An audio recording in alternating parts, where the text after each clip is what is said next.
City ট্রাফিকে পুল করে, throttle পুল করে একটুখানি ধোঁয়া হয়ে যাওয়া, যদিও সুপার বাইক নয়, এরই ধোঁয়া হয়ে যাওয়া, ওই যে ব্যাপারটা, ওই অ্যাগ্রেসিভ নেচারটা কিন্তু এই বাইকটা খুব ভালো মতো করে তোমাদেরকে ফিল করাবে। 36 নিউটন মিটার টর্ক আর তার সাথে সাথে স্লিপার অ্যাসিস্ট ক্লাচে আমি 6th গিয়ারে এখন এই মুহূর্তে ট্রাফিক দিয়ে যাচ্ছি। আমি এখন অবধি গিয়ার ডাউন করিনি।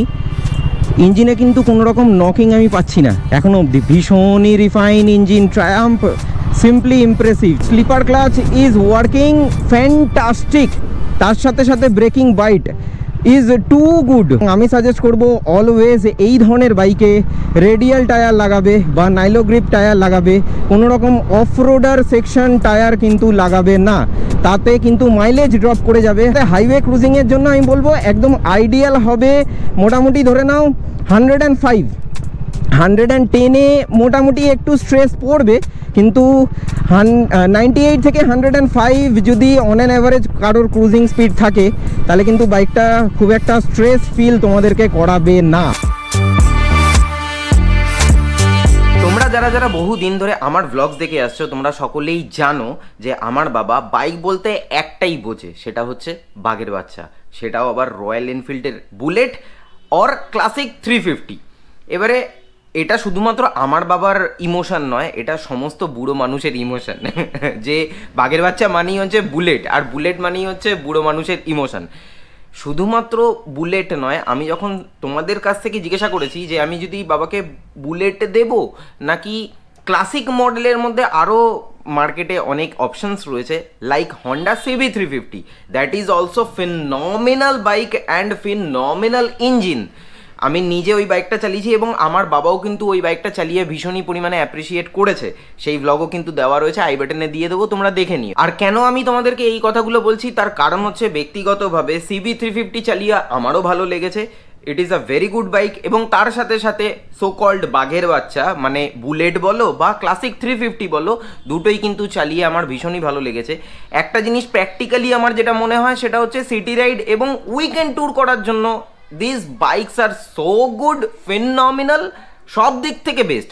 কিন্তু আমি অ্যাজ এ মিলেনিয়ালস এই জিনিসটা অ্যাকসেপ্ট করতে পারবো, বাট জেনজিরা কি পারবে?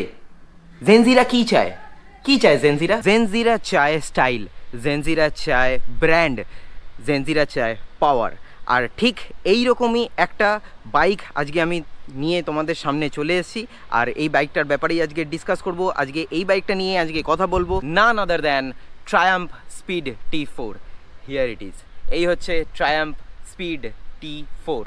ব্লগের শুরুতেই আমি যেরকমভাবে ক্লাসিক মডেলের সাথে কম্পেয়ার করেছি, এটা কিন্তু আরও একটা দুটো cruiser bike like hero Maverick, Harley Davidson 440, তারপরে হচ্ছে আমাদের রয়্যাল এনফিল্ডের মিটিয়ার 350 যেটা রয়েছে, সেই ধরনের সেগমেন্টের সাথেও কিন্তু ডিরেক্ট হেড অন কম্পিটিশানে কিন্তু যায়। সেটা হচ্ছে ট্রায়াম্ফের স্পিড T4। আর এই বাইকটা হচ্ছে ট্রায়াম্ফের মতো ব্র্যান্ডের সব থেকে বাজেট সেগমেন্টের একটা বাইক। আর এই বাইকটার কলকাতায় অন রোড প্রাইস হচ্ছে 2,43,905 টাকা, আর এক্স-শোরুম প্রাইস হচ্ছে 1,99,000 rupees. Isn't it budget friendly? Isn't it? আমার তো মনে হয় একটা 400cc সেগমেন্টের মধ্যে এটা কিন্তু যথেষ্টই বাজেট ফ্রেন্ডলি একটা বাইক। আর এই বাইকটা যদি তোমাদের কোনো রকম কোয়ারি করতে হয় তাহলে ভিআইপি রোড মানে ট্রায়াম্ফ ভিআইপি রোডের যে শোরুম রয়েছে সেই শোরুমের কন্ট্যাক্ট ডিটেলস আমি ডিসক্রিপশন বক্সে দিয়ে দিচ্ছি, সেখানে কিন্তু ফোন করে তোমরা কমিউনিকেশন করে নিতে পারো। তো চলো চট করে বেশি দেরি না করে আগে তোমাদেরকে বাইকে ওভারঅল একটা দেখিয়ে দেই বাইকটার মধ্যে কি কি আছে এবং তোমরা এই প্রাইজের মধ্যে কি কি জিনিসপত্র পাচ্ছ। এই হচ্ছে ট্রায়াম্ফের স্পিড T4, এই হচ্ছে ওভারঅল বাইকটা। সবার প্রথমে এখানে দেখিয়ে দিই, এখানে স্পিড T4 এর একটা ব্যাজিং রয়েছে, এখানে 400 স্টিকার, এখানে ট্রায়াম্ফের লোগো, এটা হচ্ছে প্লাস্টিক ট্যাঙ্ক, এই হচ্ছে ট্যাঙ্ক, মেটাল ট্যাঙ্ক, 13 লিটারের ফুয়েল ট্যাঙ্কের সাথে আসে এই বাইকটা। সামনে যদি চলে আসি তাহলে সামনের দিক থেকে দেখতে খানিকটা এরকম লাগছে। এটা কিন্তু speed T4 test ride vehicle, number plate এখন অবধি হয়নি, but this is test ride vehicle. সামনের এই হেডলাইট পোর্শনটা পুরোপুরি হচ্ছে এলইডি, তার সাথে সাথে রয়েছে হচ্ছে এলইডি ইন্ডিকেটার বোথ সাইডে। এলইডি ডিআরএলটা দেখতে কাইন্ড অফ এরকম, এবং I think অ্যাম্পেল amount of power রয়েছে, মানে লাইটের পাওয়ার রয়েছে নাইটে ভিজিবিলিটি দেওয়ার জন্য। এটা ইউএসডি ফোকাসের সাথে আসে না, টেলিস্কোপিক ফোকাসের সাথেই আসে, তো তার জন্য এটা একটুখানি কস্ট কাটিং তোমরা ধরেই নিতে পারো। আর মাড ফ্ল্যাপটা কিন্তু প্লাস্টিকের, মাড ফ্ল্যাপটা হচ্ছে প্লাস্টিকের। এখানে রয়েছে হচ্ছে রিফ্লেক্টর। টায়ার প্রোফাইলের ব্যাপারে পরে আসবো। হুইল বেস এটা হচ্ছে অ্যালয় হুইল। এখানে হচ্ছে heart of the machine engine, এই হচ্ছে এক্সস্ট পাইপ, এইখানে রয়েছে হচ্ছে রেডিয়েটার গ্রিল, এখানে রয়েছে হচ্ছে হর্ন, রেয়ার টায়ার প্রোফাইলের সাথে আমি পরে আসব উইথ অ্যালয় হুইল। এখানে হচ্ছে চেন পকেট, এবং তার সাথে সাথে টেল ল্যাম্প খানিকটা দেখতে এই রকম, আর তার সাথে সাথে এখানে রয়েছে হচ্ছে এলইডি ইন্ডিকেটার। এখানে হচ্ছে অ্যালুমিনিয়ামের সুইং আর্ম, আর এইটা হচ্ছে মোনো সাসপেনশন, এই হচ্ছে মোনো সাসপেনশন। এখানে রয়েছে হচ্ছে গিয়ার লিভার। বাইকটা সিঙ্গেল স্ট্যান্ডের সাথে আসে, ডবল স্ট্যান্ডের সাথে কিন্তু আসে না। আর ক্যাটালিটিক কনভার্টার আই থিঙ্ক এটা, এবং এটা হচ্ছে আন্ডারবেলি। এবারে ডিরেক্টলি চলে আসি ইঞ্জিনের ওপরে। ইঞ্জিন হচ্ছে 398.15 সিসি লিকুইড কুল সিঙ্গেল সিলিন্ডার 4 ভ্যালভ ডিওএইচসি ইঞ্জিন, যেটা কিন্তু আসে 6 স্পিড গিয়ার বক্সের সাথে, এবং এই ইঞ্জিনটা প্রডিউস করে 7000 আরপিএমে 30.6 বিএইচপির পাওয়ার, এবং 5000 আরপিএমে 36 নিউটন মিটার টর্ক প্রডিউস করে। আর স্লিপার অ্যান্ড অ্যাসিস্ট ক্লাচের সাথেই এই ইঞ্জিন আসে। আর এই বাইকটার কার্ভ ওয়েট হচ্ছে 180 kg. That's why power to weight ratio অনুযায়ী কিন্তু এই বাইকটা যথেষ্ট নিম্বল, ফ্লিকেবল, অ্যাজাইল, এবং খুব সুন্দর অ্যাগ্রেসিভলি কিন্তু ইঞ্জিন রেসপন্স করে due to power to weight ratio. এরপরে চলে আসি হচ্ছে ফ্রন্ট সেকশন টায়ার। ফ্রন্ট সেকশনের টায়ার তোমাদেরকে যদি আমি দেখিয়ে দিই, এখানে পাওয়া যাচ্ছে হচ্ছে এমআরএফের টায়ার, এবং এমআরএফের টায়ার হচ্ছে 110, এখানে লেখাই রয়েছে 110 70-17 টায়ার রয়েছে। আর তার সাথে রয়েছে হচ্ছে ফ্রন্টে ডিস্ক ব্রেক 300 mm বাইবারের ডুয়েল পিস্টন ক্যালিপারের সাথে আসে উইথ ডুয়েল চ্যানেল এবিএস। এবং তার সাথে সাথে যদি আমি রেয়ার সেকশন টায়ার যদি তোমাদেরকে দেখাই, রেয়ার সেকশন টায়ার হচ্ছে 140-70-17 সেকশনের টায়ার, এবং তার সাথে সাথে রেয়ার ডিস্ক ব্রেকেও সিঙ্গেল পিস্টন ক্যালিপারের সাথে আসে, এবং যেটা কিন্তু বাইবারের। মিটার কনসোলটা দেখানোর আগে সবার আগে আমি তোমাদেরকে দেখাবো হচ্ছে কি, এই হচ্ছে ট্রায়াম্পের কি, একটা সিম্পল কি, বাট এটা কিন্তু দেখতে ভীষণই প্রিমিয়াম। তার কারণ এখানে ট্রায়াম্পের লোগোটা কিন্তু এনগ্রেভিং করা রয়েছে, আই থিঙ্ক তোমরা দেখতে পাচ্ছ। এবারে চাবিটাকে আমি যদি ইনসার্ট করি, ইনসার্ট করার পর এই হচ্ছে মিটার কনসোল, যেটার মধ্যে অ্যানালগ এবং ডিজিটাল দুটো মিটারই তোমরা দেখতে পারবে।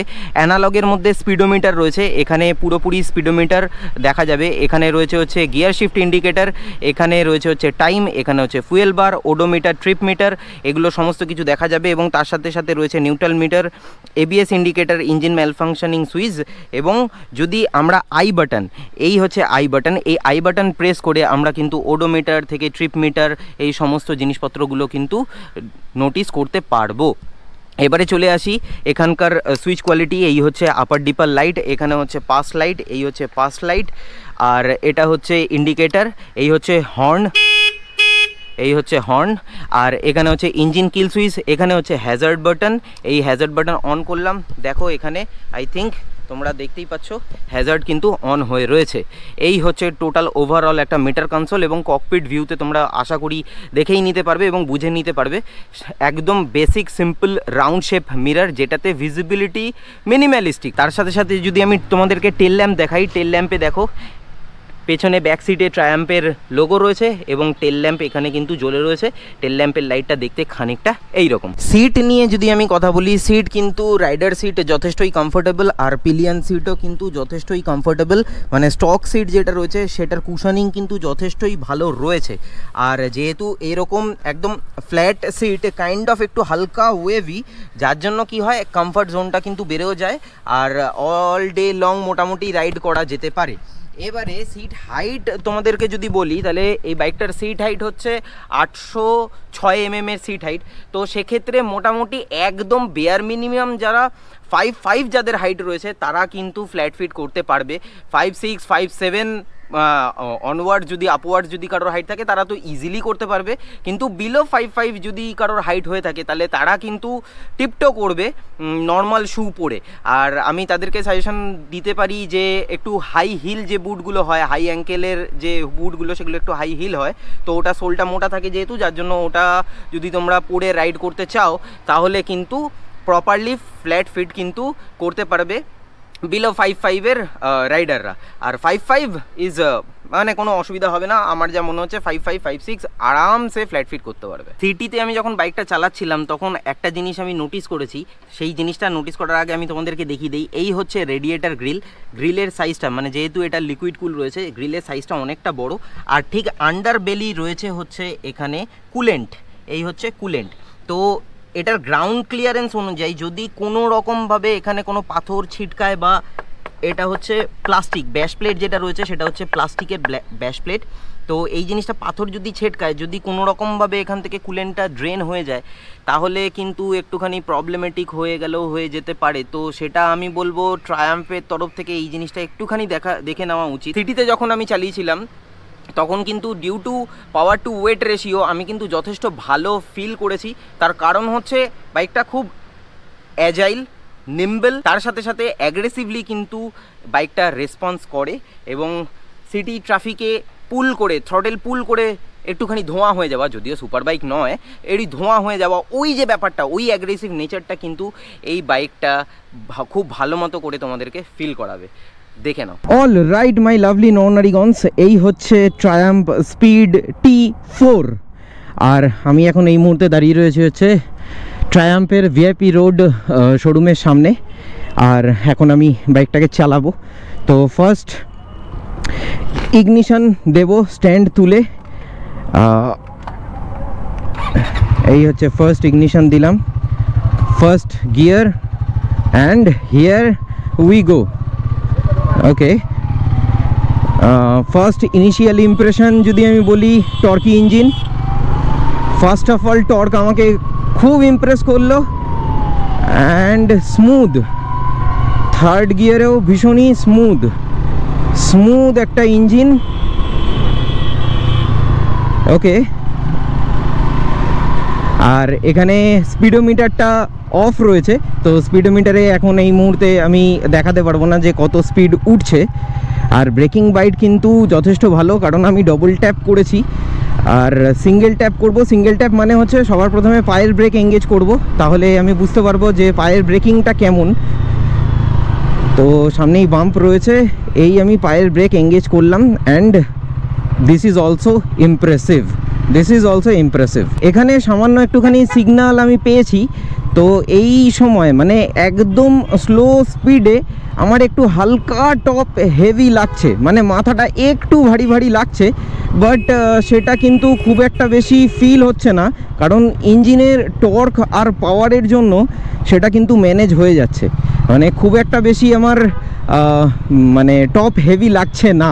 36 নিউটন মিটার টর্ক, আর তার সাথে সাথে স্লিপার অ্যাসিস্ট ক্লাচে আমি 6th গিয়ারে এখন এই মুহূর্তে ট্রাফিক দিয়ে যাচ্ছি। আমি এখন অবধি গিয়ার ডাউন করিনি, ইঞ্জিনে কিন্তু কোনো রকম নকিং আমি পাচ্ছি না এখনও অবধি। ভীষণই refine engine, Triumph, simply impressive. Just আমি গিয়ারটা ডাউন করলাম, 5th গিয়ারে এলাম, আবার 6th গিয়ারে তুলে দিলাম, আর তার সঙ্গে সঙ্গে একটু হালকা বাম্পি রোড যথেষ্ট সুন্দরভাবে ট্যাকেল করছে ট্রায়াম্ফ স্পিড T4। আমার একদম সামনে রয়েছে হচ্ছে ক্লাসিক 350, একদম জলজ্যান্ত উদাহরণ হয়ে যাবে ক্লাসিক 350-র সাথে। আমি যদি কম্প্যারিজন বা একটু নেট টু নেট যদি ফাইট করি, 5 স্পিড গিয়ার বক্স নয় এটা, 6 স্পিড গিয়ার বক্সেও আমি এগিয়ে যাচ্ছি 5th গিয়ারে, জাস্ট সুন্দর এগিয়ে গেলাম।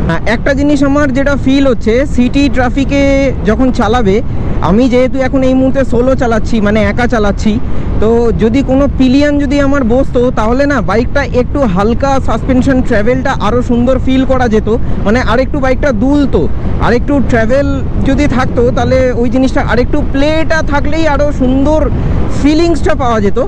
এটা not at all a bad feelings, but comfort জোনটা মনে হয় আরেকটু বেটার হতে পারতো। এবারে পিলিয়ন যদি বসে পেছনে তাহলে মনে হয় কমফর্ট লেভেলটা আরেকটু বেটার আসবে। মানে এটাই বলতে চাইছি, সাসপেনশন একটু সামান্য হার্ডার সাইডে রয়েছে। আমার যেটা এই মুহূর্তে ইনিশিয়াল ফিল হচ্ছে সেই জিনিসটাই আমি তোমাদের সাথে শেয়ার করছি। চলো এবার তাহলে টার্নিং রেডিয়াসটা একটুখানি চেক করে নেওয়া যাক। হ্যান্ডেল পুরো ফুল এই টাইট লক। এবারে আমি ধীরে ধীরে ক্লাচ ছাড়ছি। এই রাস্তাটা পুরোটা কাটিয়ে নিল, যদিও রাস্তাটা একদমই সিঙ্গেল লেন টাইপ, তার জন্য কোনো রকম কিন্তু প্রবলেম হলো না। মানে টার্নিং রেডিয়াস আমি বলবো ভীষণই ভালো, ভীষণই ভালো। সিটিতে চালিয়ে মোটামুটি আমার যা ফিল হয়েছে সেই ফিলিংসটাই আমি তোমাদের সাথে শেয়ার করলাম। একদম জেনুইন র ফিলিংস আমি তোমাদের সাথে শেয়ার করেছি। আর যেহেতু আমি রিভিউয়ার নই, আমি জাস্ট ইমপ্রেশন দিই বাইকটা চালিয়ে কেমন লাগছে, সেই জিনিসটাই আমি তোমাদের সামনে তুলে ধরার চেষ্টা করি।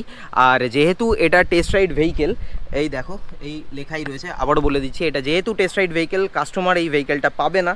তো তার জন্য একটুখানি এবার হাইওয়েতে কীরকম পারফরমেন্স করবে, মানে একটু হালকা যদি আমি আরপিএম বাড়িয়ে চালাই তাহলে কি হতে পারে সেই জিনিসটা একটুখানি দেখা যাক। চলো, ভ্লগের শুরুতে আমি তোমাদেরকে যে সমস্ত এক্সাম্পল দিয়েছিলাম সেই এক্সাম্পলগুলোর সাথে সাথে আরও একটা বাইক আমি অ্যাড অন করে দিচ্ছি, that is royal এনফিল্ডের Hunter.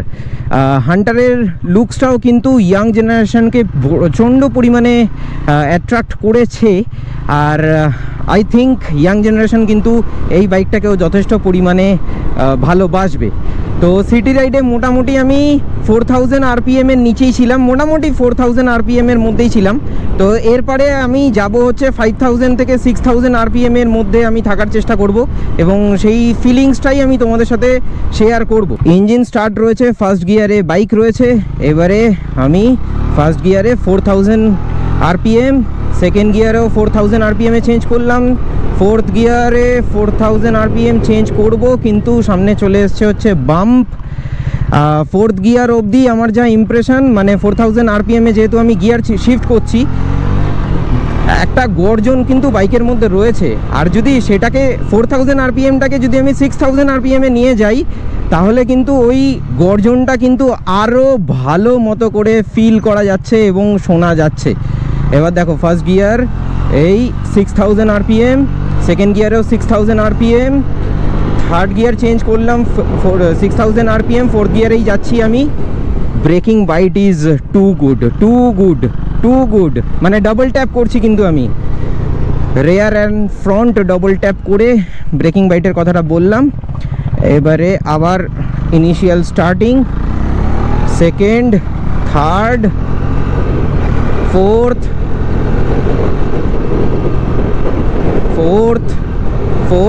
Okay, fourth, fifth, sixth, okay. Sixth গিয়ারের পরে আমাকে ব্রেকিং করতে হলো, অ্যান্ড ইয়েস, ইমপ্রেসিভ। একটা হালকা একটা স্লাইড হয়েছিল যখন আমি হালকা একটু ফোর্থ গিয়ারে কর্নারিং করছিলাম, জাস্ট আগে গাড়িটাকে ক্রস করলাম, তখন হালকা একটা স্লাইড হয়েছে। তার কারণ ডিউ টু MRF এর টায়ার। ট্রায়াম্ফে স্ক্র্যাম্বলারে কিন্তু দেয় হচ্ছে অ্যাপোলো আলফা H1। তো H1 যদি থাকতো তাহলে কিন্তু আরও বেটার গ্রিপিং, আরও বেটার কন্ট্রোল কিন্তু আমি পেতাম। বাট এটাতে কিন্তু সেই রকমভাবে একটু হালকা একটু ল্যাগি হয়েছে। তো আমি কখনোই বলবো না যে তোমরা এরকমভাবে বাইকটাকে চালাও। এবারে আমি কন্ট্রোল করতে পারি মানে এটা নয় যে সবাই কন্ট্রোল করতে পারে। মোটামুটি একটা ফাঁকা স্ট্রেচ আমি দেখতে পাচ্ছি। তো চলো ফাঁকা স্ট্রেচে সিক্সথ গিয়ারে মোটামুটি একটা স্টেবিলিটি চেক করা যাক বাইকটার। মোটামুটি যথেষ্টই ভালো ফিল তো আমি পেয়েছি এখনও অবধি, কারণ slipper clutch is working fantastic. তার সাথে সাথে braking bite is too good. আর this is not a offroader kind of bike, বা ইটস নট আ স্ক্র্যামলার টাইপের বাইক, যার জন্য এটার অফরোড টেস্ট করে খুব একটা লাভ হবে না আমার ব্যক্তিগতভাবে মনে হয়। আর তার সাথে সাথে এই বাইকটার মানে টুকটাক যদি কোনো খারাপ রাস্তা থাকে যথেষ্ট ভালো মতো করে কিন্তু ট্যাকেল করতে পারবে ডিউ টু সাসপেনশন সেটআপ। এবারে তোমরা যদি স্কিলফুল হয়ে থাকো তাহলে কিন্তু কোনো রকম প্রবলেম হওয়ার কথা নয়। ফিফথ গিয়ারে চলে এসেছি, অলরেডি ফাঁকা রাস্তা রয়েছে, এই সুযোগটা আমাকে কাজে লাগাতে হবে। অ্যান্ড সিক্সথ গিয়ারে 5500 RPM, 5500, আর এই আমি ছোবো হচ্ছে গিয়ে 6000 RPM। এই 6000 RPM ছুঁয়ে নিলাম। মোটামুটি আমার যেহেতু স্পিডোমিটারটা কাজ করছে না, আমার যতদূর মনে হলো ট্রিপল ডিজিট কিন্তু ক্রস করে গেছে বাইকটা, ট্রিপল ডিজিট ক্রস করে গেছে। আই এম ভেরি সরি, এটা মানে এই স্পিডোমিটারটা কাজ করছে না, আমি তোমাদেরকে দেখাতে পারছি না, বাট আমার চালাতে চালাতে একটা তো আন্দাজ হয়ে যায় কোন RPM-এ বাইকটা কত স্পিডে যেতে পারে। তো this is really really really impressive, ভীষণই ইমপ্রেসিভ এবং স্টেবিলিটি যথেষ্ট ভালো। এবারে স্টক টায়ার তোমরা MRF-এরই পাবে, বাট তোমরা যদি আফটার মার্কেট অন্য কোনো টায়ার লাগিয়ে নিতে পারো তাহলে কিন্তু স্টেবিলিটি আরও বেটার হয়ে যেতে পারে। এবং আমি সাজেস্ট করব অলওয়েজ এই ধরনের বাইকে রেডিয়াল টায়ার লাগাবে বা নাইলো গ্রিপ টায়ার লাগাবে, কোনো রকম অফরোডার সেকশন টায়ার কিন্তু লাগাবে না, তাতে কিন্তু মাইলেজ ড্রপ করে যাবে। কোম্পানি ক্লেম করছে এই বাইকটা মাইলেজ দেবে 30 kmpl। আর তার সাথে সাথে যদি তোমরা অফরোডার সেকশন কোনো টায়ার যদি লাগাও তাহলে কিন্তু মাইলেজ ড্রপ করে যেতে পারে। এবারে হাইওয়ে আর সিটি রাইডের মধ্যে মাইলেজ ডিফ্লেক্ট অবশ্যই করবে, কিন্তু ডিপেন্ড করছে রাইডিং স্টাইল এবং রাইডিং প্যাটার্নের উপর। RPM ধরে যদি বাইকটাকে চালানো যায় আই থিঙ্ক 35 আরামসে বেরিয়ে আসবে। যদি আমার হাতে বাইকটা পড়ে আমি তো বের করে নিয়ে আসতে পারবো, মানে 35 থেকে 30-এর ভেতরে আমি মাইলেজ বের করে নিতে পারবো RPM ধরে যদি এই বাইকটাকে চালানো যায় প্রপারলি, এবং প্রপারলি গিয়ার শিফট যদি করা যায়। ওকে, আর তার সাথে সাথে হাইওয়ে ক্রুজিংয়ের জন্য আমি বলবো একদম আইডিয়াল হবে মোটামুটি ধরে নাও 105 110-এ মোটামুটি একটু স্ট্রেস পড়বে, কিন্তু 98 থেকে 105 যদি অন অ্যান অ্যাভারেজ কারোর ক্রুজিং স্পিড থাকে তাহলে কিন্তু বাইকটা খুব একটা স্ট্রেস ফিল তোমাদেরকে করাবে না। এটা আমার এই মুহূর্তে চালিয়ে যেটা মনে হলো আমি সেই জিনিসটাই তোমাদের সাথে শেয়ার করছি। তোমাদেরকে এক্সস্ট নোটটা এবারে আমি শুনিয়ে দেব। এক্সস্ট নোট শোনানোর জন্য আমাকে একটা জায়গায় দাঁড়াতে হবে, আর আই থিঙ্ক এটা খুব ফাঁকা জায়গা রয়েছে, এইখানেই আমি জাস্ট দাঁড়াবো, বাইকটাকে সিঙ্গেল স্ট্যান্ড করব। আর এই হচ্ছে ওভারঅল বাইকের লুক। আর এবারে আমি এক্সস্ট নোটটা তোমাদেরকে শুনিয়ে দিচ্ছি। এই এক্সস্ট ধরলাম, মন দিয়ে শুনে নাও।